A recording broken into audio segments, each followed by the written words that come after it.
Hey, Andrew. Hey, Justin. Or should I say, hello, governor. Hello, governor.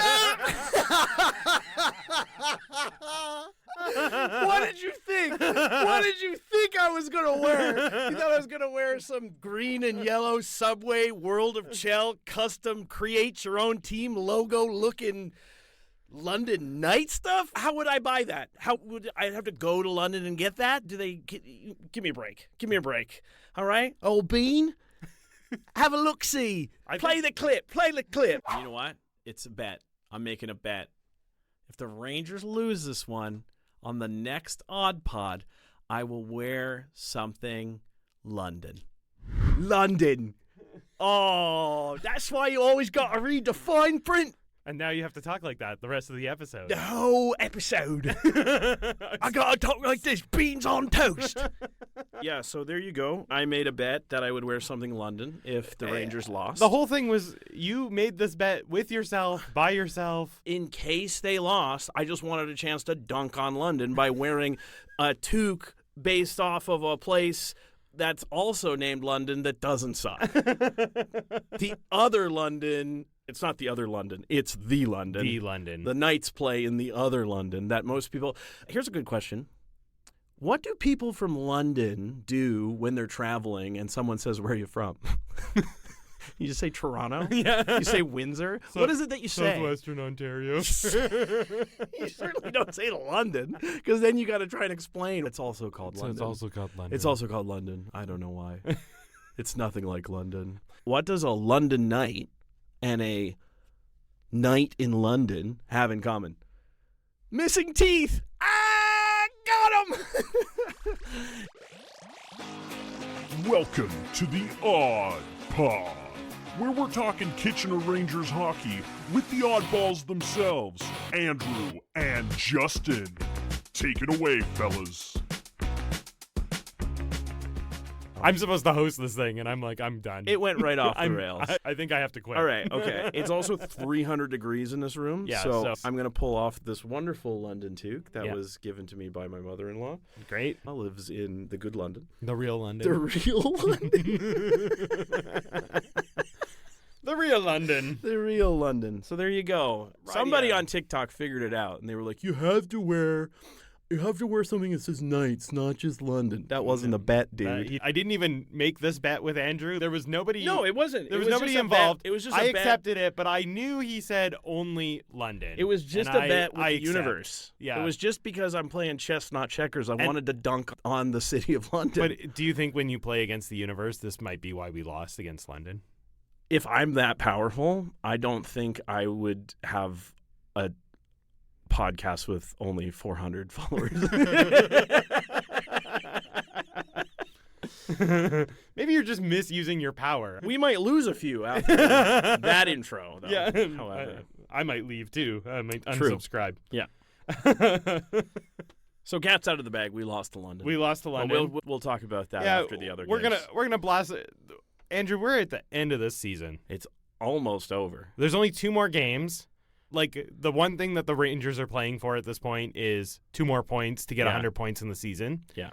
Yeah, it's our playoff matchup. It could go one of 4 ways, but it's probably Flint. They need 1 more point to secure the It's position. almost definitely Flint. Yeah, there's very few scenarios where Flint doesn't get it, unless they lose 3 in a row, which then it might be possible. Sarnia, then it might be Owen Sound. Yeah. That is what it is. It's pick your poison. All those teams are game. So. Yeah.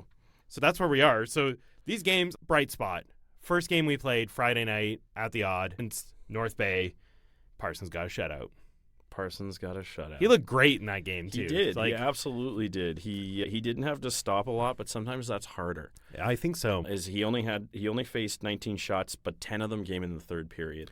Yes. So it was one of those things where he had barely anything to do in the first 2 periods. Yeah. And I thought, I had that like premonition that I was like, oh, they're definitely going to get like a real lame one late. Like it's going to be like a deflection goal or something. What stymied one of the other shootout attempts. Exactly. Shutout That's attempts. exactly what I was thinking. Yeah. Is that it happened earlier in the season to him where it's just, like almost because, and it's just some sort of lame goal that goes in. Right. And you're like, I think they were It was one of those, the game that I was really sick for, Niagara, that they like absolutely just hounded them. Just annihilated them. And it was like late in that game that they scored a goal on us. Yes, that was the one. And I was already so sick, so... One thing I noticed in this game was the Rangers really came out. It felt like they came out ready for a playoff game. The whole weekend, that every game they came out ready to play a playoff game. Yeah, I think the real struggle of this season has actually been that they've basically had third locked up for weeks now, like 3 weeks. Correct, It's been this is where you're going to be. Yeah. And so I think it's really easy to just start playing lazy and just not your brand of hockey. Yeah. When you're playing for nothing, realistically, you're not really playing for anything. You're just playing to keep in shape at this point. Right. But they haven't been doing that. No, because I think the coaching staff is awesome. They've been keeping them motivated. They've been keeping them in the games, mentally in the games. Definitely. And this game, they showed up. They were ready for a playoff game. The first period was very defensive, right? Nobody scored. It was a 0-0 game after the first period. It was. Even after the second period, it was only 1-0 or 2-0. It was 2-0 going to the third. The explosion was in the third period. Yeah, which is when they've been exploding for offense the whole season. Exactly. They've been getting better as the game goes on. They wear them down. They don't take risks unnecessarily. No. They've been playing. They size them up. Exactly. And that was the other thing is, I almost said New Brunswick. North Bay had 6 power plays in this game. Yeah. And they went 0 for 6. Yep. And that's like the Rangers' strength is the penalty kill. So it's nice to see in games where you're winning 6-0 or 4-0, 3-0, 2-0, whatever it is, situationally, you're still bearing down and shutting down power play opportunities. Yeah, for sure. Right? Although 6 penalties, maybe not great. Not great, but at the same time, I remember it being a bit of a chippier game. So, one of those was the 5 minutes to Lachar. Yes. And there was who we will not be seeing, at least through to the start of the playoffs. There was a double minor to Cameron Reed in this game. There was a slashing penalty to Humphreys, a hooking penalty to Romano, and a slashing penalty to Lamb. So not guys who normally take penalties. True. It wasn't necessarily like the usual suspects. It wasn't outside of our friend Lajarzard, who we will talk about getting the suspension handed down. But I think that they were able to kill those penalties. Yeah. They were able to snuff out North Bay through the first 2 periods. Yeah. To the point that the game was pretty boring. It was pretty bad. It was a pretty bad game. As far as until they started scoring, until the Rangers kicked it into gear. Entertainment value hockey. Yes. Pretty boring. Yeah. Pretty bad, but good. Very good as far as I'm sure if we could look at the advanced analytics, if you are a hockey team, this is a dream game. Absolutely. and honestly, even as a fan, to be down there and then have them explode for 4 goals and win a game 6-0, this is a great game to be good. at. Yeah. But the first period and a half was okay, yeah, this is a hockey game I'm watching. Yep. There was a lot of clogging up the blue line. Yep. But we cannot end talking about this game without saying that our friend, the Laminator, yes, got a hat trick. He did. First career hat trick. All of them came in the third period, too. Yeah, they did. Yeah, Leon Lamb.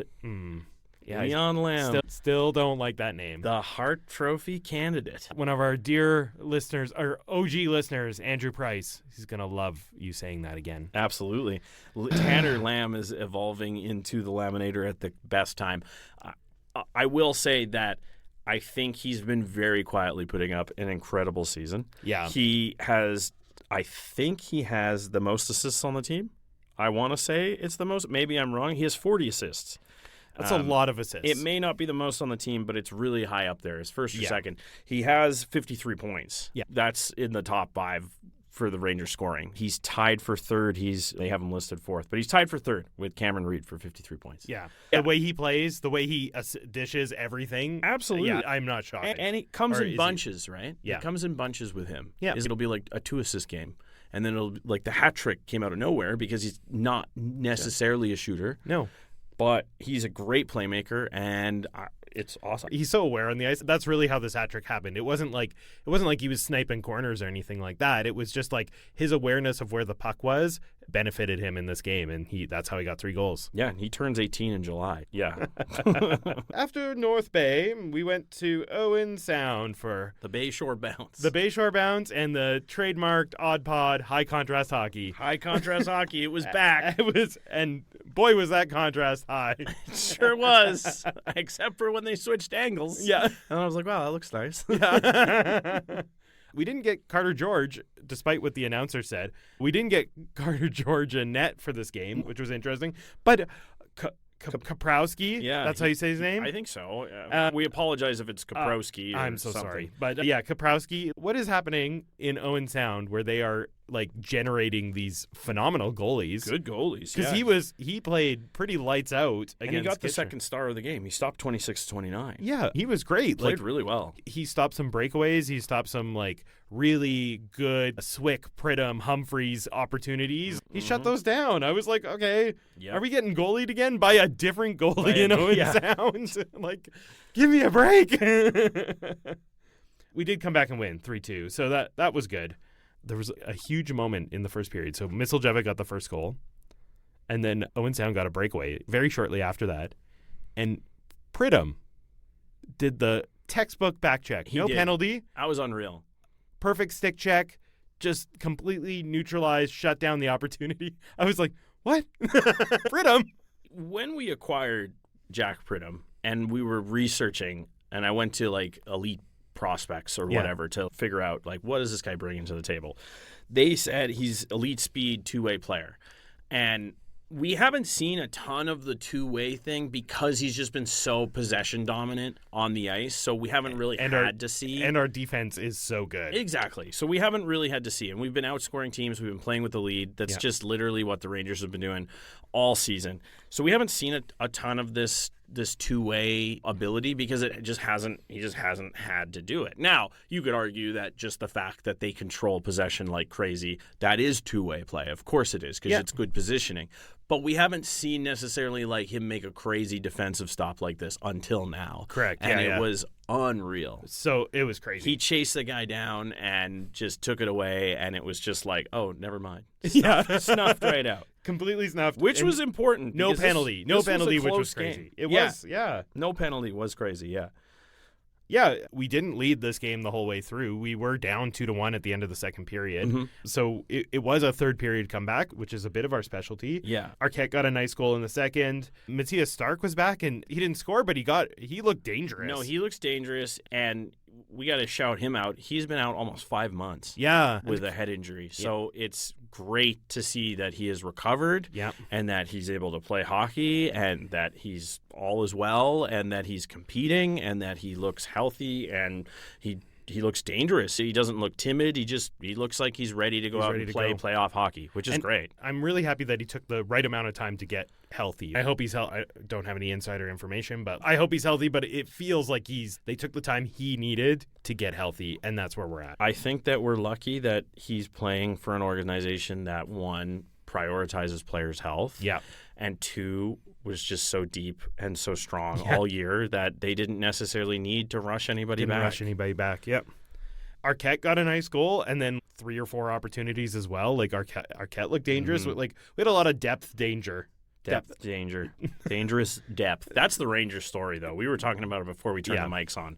It's Misseljevic, I think, is like 36th or 37th in league scoring, and he leads the team in points. The points are coming by committee. It's whoever is out there.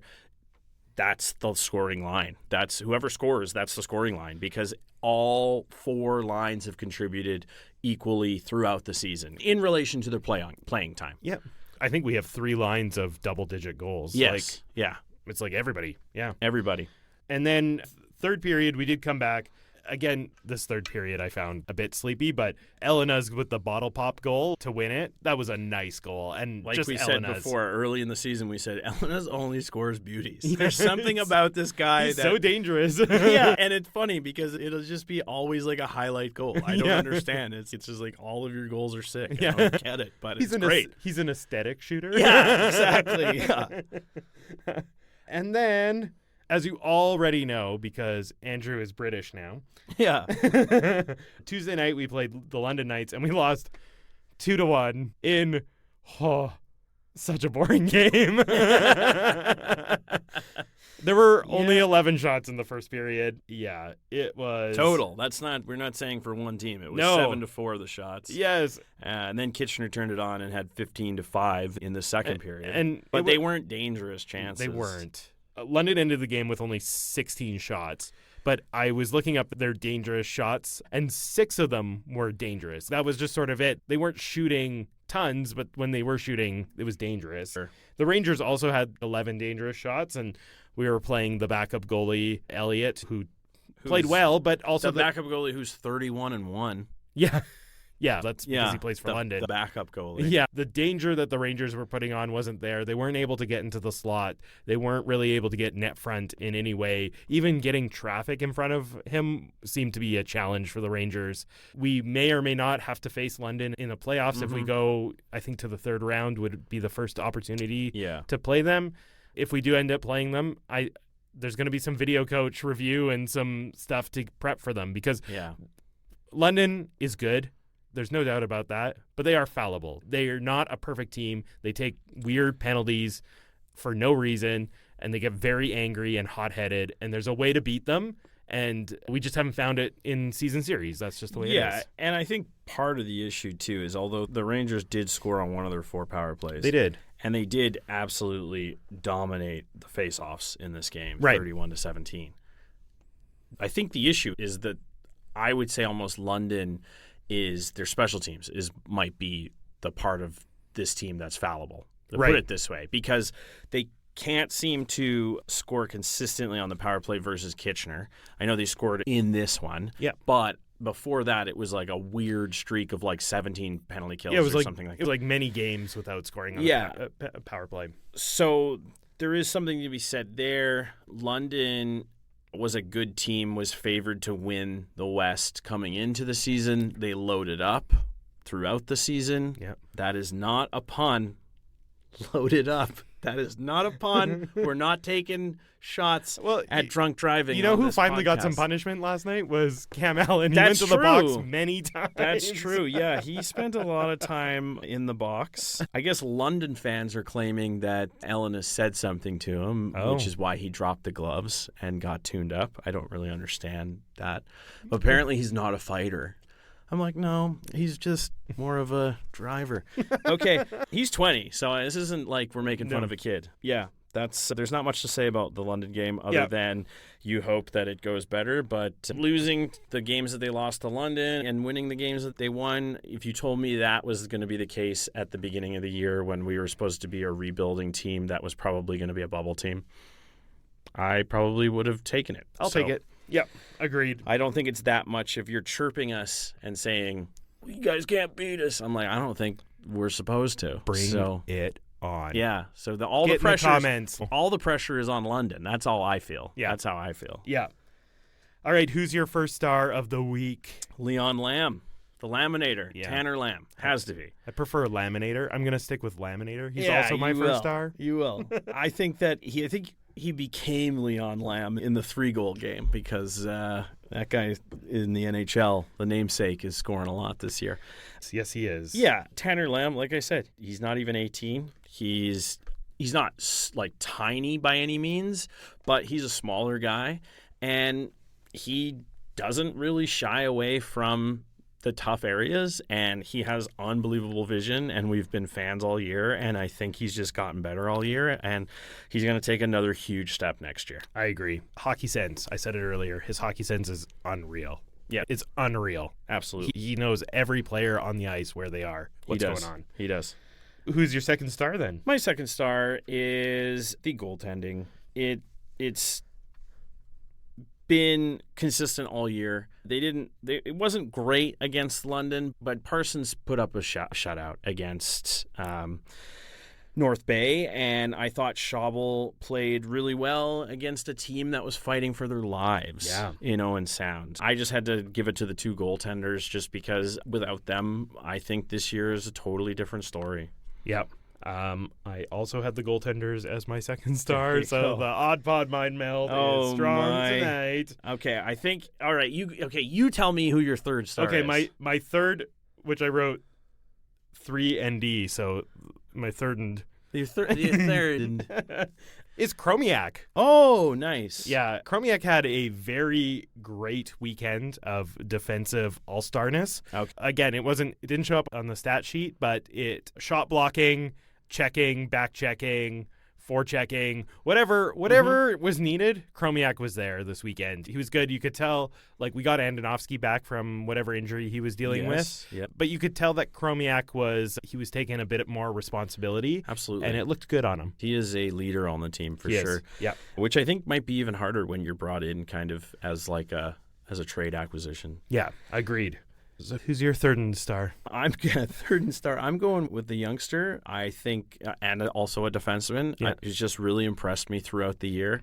He's done what he's had to do. I haven't noticed him make huge mistakes, and that's Alexander Bilecki. Yeah. I think he got a goal. He had a goal and assist, and another assist as well. So he had a 3-point week. Yeah. And he is just really developing nicely. He's a big kid. He is. And I just think he's just got what it takes to be with the Rangers, a lifetime Ranger. So I hope so. I'm excited for that guy's development because from the beginning of the year to now, he has improved loads, and he was already a decent player in the beginning. Yeah. He just was a little green, you could tell. And now there's a lot more confidence. And then, so our final two games, we can blast through these. We're playing Owen Sound again. Yeah, we're playing Owen Sound again. They're still fighting for that last spot.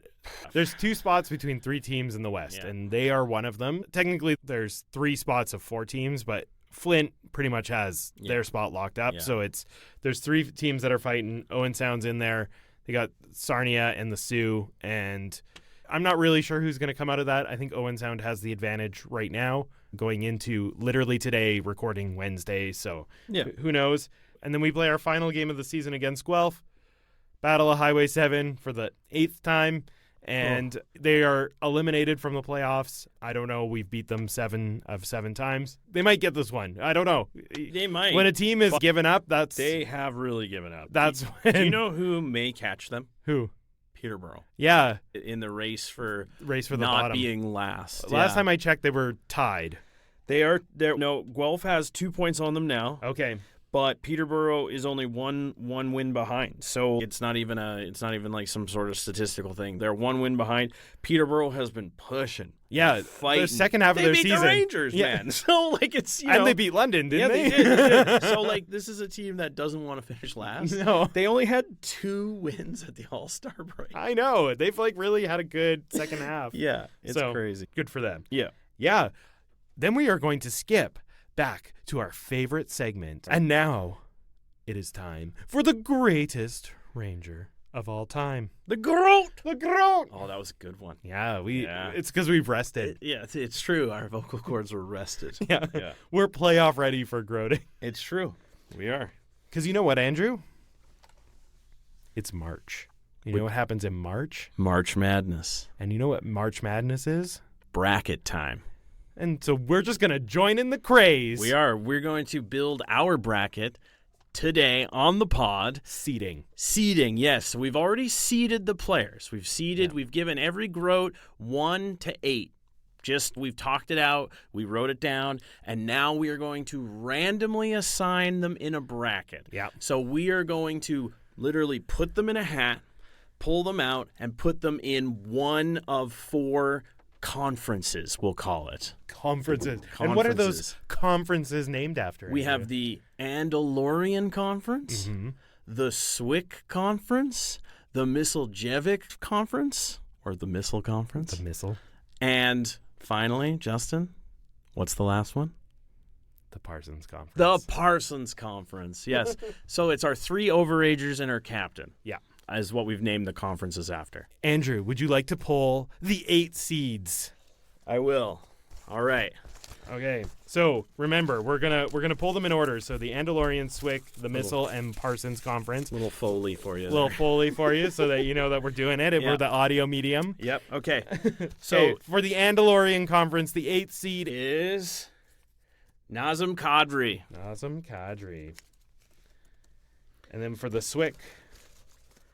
The Swick Conference, the 8th seed will be Wendell Young. And then for the Missile Conference, Evan McGrath.